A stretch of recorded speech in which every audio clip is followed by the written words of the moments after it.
she was constantly saying, can I have this? Can I have this? Can I have this? And I remember one day saying to her, this is the eldest one, I said, you know, you asked me for a lot of stuff. I said, let's do some gratitude.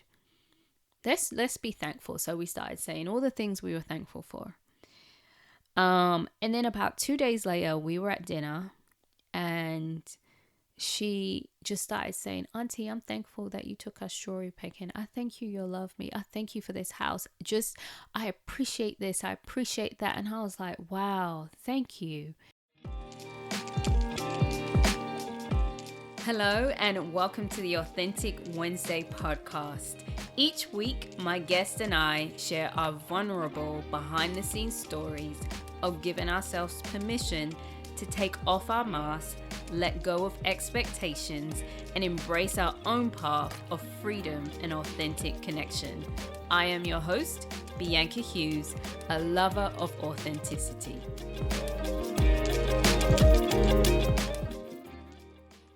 Hello and welcome to the Authentic Wednesday podcast. It is your host, Bianca Hughes.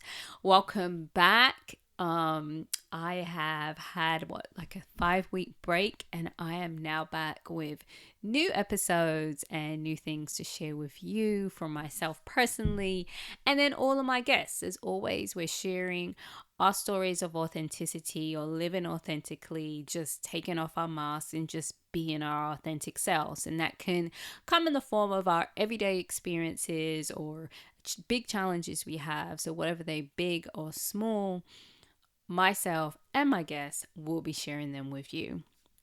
And so I take a break. I always talk about taking care of yourself and taking breaks, and I feel so refreshed. I had probably 2 weeks. I was actually away. Well, not 2 weeks. I was off, not even seeing clients. So that was good. I went to Panama. My first time going to Panama. Met with an old friend, which was great. And when I was there, I went to Panama City and then went to the province of Bocos de Toro and was so super relaxed. And then I came back and I decided to spend some time with my nieces and also give my sister and her husband a break. And they 3 and 4. Well, one was 2 and she actually celebrated her birthday with me. And they were 3 and 4. So I kind of said, I think I should have took them for the week first and then took my break after. But I'm okay. I survived. So it was Auntie Bianca for a week. And of course, it was just me.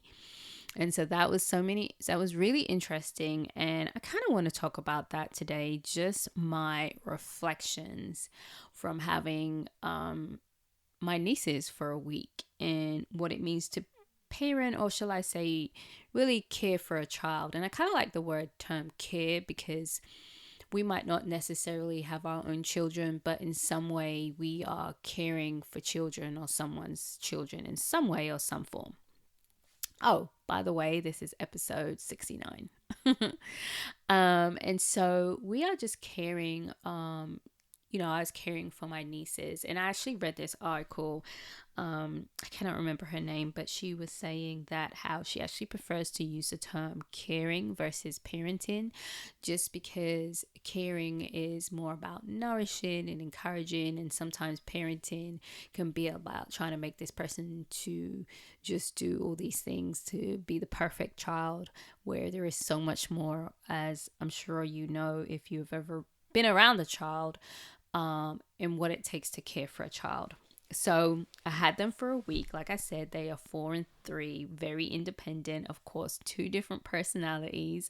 And then you have me, right? And so it was a great week. There were moments where I had challenges and would question myself. Am I being a good aunt? If I would get frustrated with them, or start raising my voice, or I'd have to tell them no, or, or put them on timeout. All those sorts of things. And it was tough, yo. It was fun. It was tough. It was all of those things. But they loved it. we went strawberry pricking on my youngest niece's birthday. We went to the aquarium. They had play dates. Some of my friends just loved them and was like, bring them back. And I was like, yeah, sure. Because you have them for a short period of time. I was waking up very early with good mornings. And I just don't want to talk. I know I don't. I'm the person that doesn't want to talk in the morning. And I'm like, okay, you have to get your iPad. I'm not ready for this. And I'm grateful for iPads. And anyone who tries to shame a parent for giving their child electronics, then I don't know what to say, because sometimes you really just have to figure out what you have to do in the moment. Reading them bedtime stories, and then the youngest one trying to get her to bed. That was interesting. I think that's where my patience was tested. So, what I discovered and what I noticed, I think one of the biggest things I noticed and kind of questioned was the desire to want to control them at times and get them to do things. I would notice myself raising my voice when they didn't do things immediately. And I had to have a conversation, and I had to be like, you know what, Bianca, you don't do things immediately. And why do you have to repeat yourself just because they're not doing immediately? Just trust that it will get done, right? So that was one thing. And then when you're out in public and they're running around and you're like, no, and they're being rude, or you're feeling embarrassed, like, remember, this is my own stuff. I realized, like, why do I want to control them? Why do I want to?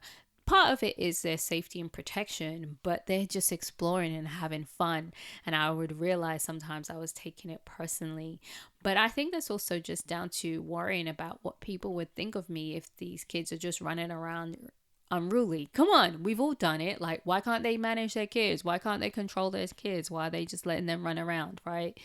And what other people think. But the truth is, they're children, right? They're small humans who are trying to figure it out in the world. And I think always loved that program on ER, where the doctor always used to say little humans or something like that. And I really, really appreciate that versus saying children, because they are young humans, right? And so they go through all the same emotions and challenges and trying to figure it out that we are. And we're trying to control them, right, as adults. To be this thing, or so people don't say this about you as a parent or say this about your child. But there really is a human growth and development. And I'm so thankful as a therapist that I took a human growth and development class in part of my master's, because that really helped me with some of my frustrations. And I had to be like, okay, what stage of development are they in? I had to make sure I didn't take things personally. Like, they weren't being rude or telling me no because they didn't like me, or they were trying to test me, but they're also just gaining their voice. And I also had to remember that too. One of the things I learned is about encouragement versus praise, and noticing, their strengths. That my nieces, when she would say, well, why do I have to listen to you? And I'll be like, I appreciate that you're asking me a question, why? And I think that's very healthy. But there's just sometimes you just have to trust that I may know more for you in this situation, and it's about your safety. And then, sometimes I'll just joke around and be like, well, why do I have to clean? Why do I have to feed you? Why do I have to drive you around? And, we'd make a joke of it. Whereas I know sometimes for some people it would be like, well, don't question me. You're a child. You shouldn't ask questions. But if we stifle that, then how are they going to grow in life and learn to ask questions in life and learn to figure things out in life? I think, and so I really had to do a deep breather and realize that, of course, like, I was technically like a single mom because it was just me. So there's no tag team as well. So shout outs to single parents who are not tag teaming, and you don't even have family or friends to support you. Like, it is really hard because you really do need to recuperate. You do need to take care of yourself so you can be the best for them, so you're not shouting them and you're not getting easily frustrated, so you can have moments. So I know to take those moments and ask myself those questions about the day ended, like, how do I feel, and why am I responding this way, and why do I feel like they're disrespecting me? And I think those are the couple of things. Definitely like raising my voice when they wouldn't do something. I really like was like, you don't need to raise your voice just because they're not doing something. Because let's be honest, if I'm talking to an adult, I don't raise my voice if they're not doing something. I might get frustrated, but I'm just going to let it go. And I really have to ask myself, is it that serious? And I had to also learn to pick my battles with them. And just allow them to be. Allow the kids, to be little humans and all their exploring. Being intentional with them. Playing when my niece would ask me to play, please play with me. I would play immediately instead of being like, hold on. There were moments I'd say, hold on. But there was a moments where I'd be like, no, I'm going to play with her, Same boundaries, and telling them no was hard. Especially when my niece would be like, please, please, please, in this sweet little voice. And I'd be like, no, like, it's just a no, for whatever the reason may be. And that was hard because you're like, oh man, she's so sweet. I just want to say yes. But in this instance, I have to stick to the no, and she has to learn that boundary of no, because she would constantly push. That was the thing. She was constantly saying, can I have this? Can I have this? Can I have this? And I remember one day saying to her, this is the eldest one, I said, you asked me for a lot of stuff. I said, let's do some gratitude. Let's be thankful. So we started saying all the things we were thankful for. And then about 2 days later, we were at dinner, and she just started saying, Auntie, I'm thankful that you took us strawberry picking. I thank you love me. I thank you for this house. I appreciate this. I appreciate that. And I was like, wow, thank you. And it just also reminded me that kids do listen, and they're such quick learners, and they do take those things in. And it was just how she was just able to just put it in context. And I don't even think I said grateful. I can't remember if I said a grateful appreciate, but she was using the word appreciate. And I just think that really touched me, and that just reminded me of taking those timeouts to teach them lessons. Doing another thing I learned at the end was redirecting. I got tired of saying no, or I really got tired of saying stop it. So I would just be like, hey, come and look at this. Or, hey, what are you doing over there? Instead of me saying stop it, because I got tired of it. And I feel like when I said stop it or no, especially, they'll just do it anyway. So there was a lot of learning about redirecting and questioning myself, and not necessarily just blaming the child. What else? My niece, she was trying to get onto my bar stool, and she was just really scared, saying, I'm scared. And I know my niece was like capable of doing it, and I was like, no, you can climb up there. And she was getting red, and I was like, breathe, you can do it. And reminding her, like, you can do it, just do it scared, it's okay. You could be scared and courageous at the same time. And then she did it, and she was so excited to get up on the bar stool. And for the rest of the week, she got on the bar stool. Well, a few days later, we were out, and she was with me at working out, and one of the people I work out with was like, oh my gosh, I can't get up here. And my niece was just like, do it scared. And I was like, wow, she remembered, and that touched me. And so it's so important, like, kids really learn from you and your actions on what you say. And so yeah, you do have to be careful. But that really touched me and just reminded me, wow, I am doing a good job as an aunt. This isn't easy, but she's listening and being more intentional about teaching those lessons. It also made me ask the question, what does it mean to be a parent or care for a child? Like, what is my purpose, function, and responsibility? And I think that's good to ask any of us, whether we have our own kids, caring for others, friends, or, family members, like asking ourselves, like, before that interaction and doing check-ins, because they are little humans, right? There may be things you learn. I know things I learned was like, just do as I say, or you just have to do it, or just don't ask me no questions. That wasn't very nourishing in that sense, or helpful. And probably because that's what they learned.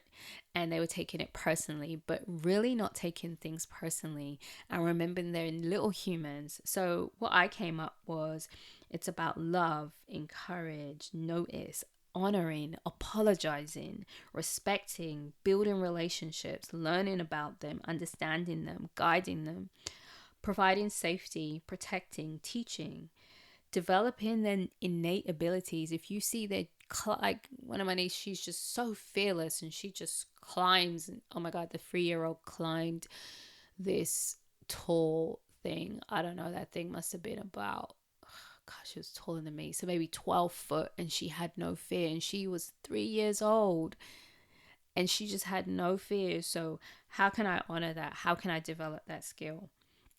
Create and maintain for flourish. I think this is the biggest thing, is having the space in the area that where they can flourish in whatever stage or of development they are in, and whatever abilities they have. Laugh with them, be intentional, play, set boundaries, and listen. And so what this means for me is to care for a child, and knowing how to care for a child can be found and discovered in the way I care for myself. And I'm intentional, and I'm graceful, and I'm forgiving, and I'm loving, and I'm kind, and encouraging, and I'm honoring and respectful of myself, and giving that same to a child, and remembering that they are a small human. They may need a bit more, but not forgetting all of those other things, but ultimately creating this space where they can flourish and thrive and feel safe and feel loved. So that is my takeaway. That is my whole takeaway and reflection, shall I say, from taking care of my nieces. And yeah, I just wanted to share that with you guys, just my little authentic moment of experience. And there were moments where I felt shame and guilt, especially when I was raising my voice and getting frustrated and in my whole body wanting to feel like I wanted to strangle them. But as I assessed and stopped taking it personally and questioned myself, it helped me a lot in choosing to love them and use words of love when they were just being the most annoying. I found that when I just turn around and say, "You are so amazing," it just calmed them down. That was precious to me. So I hope this was helpful. Please share the podcast, share this episode with anyone you know who's a parent or a caregiver. And hopefully, they can learn something from this too. Thank you so much for listening. As always, follow us on the Authentic Wednesday podcast. If you connected with what you just heard, please subscribe, rate, and review the podcast. You can stay connected by following the Instagram Bianca Keisha, spelled Keisha, Kesha, or visiting the website authenticwednesday.com. Remember, authenticity is a journey, not a destination.